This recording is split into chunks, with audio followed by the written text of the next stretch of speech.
Hey guys, welcome back to TechMan. Today, let me show you how to remove indicators in TradingView. In this video, we'll show you how to remove indicators in TradingView.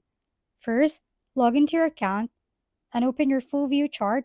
To demonstrate, let's add a few indicators like rate of change and relative volatility index. Once your indicators are on a chart, removing them is simple.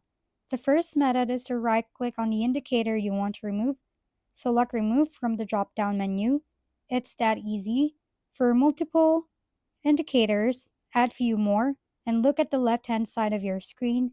Scroll down to find the trash bin icon. Click the arrow next to it, and you see an option to remove all indicators.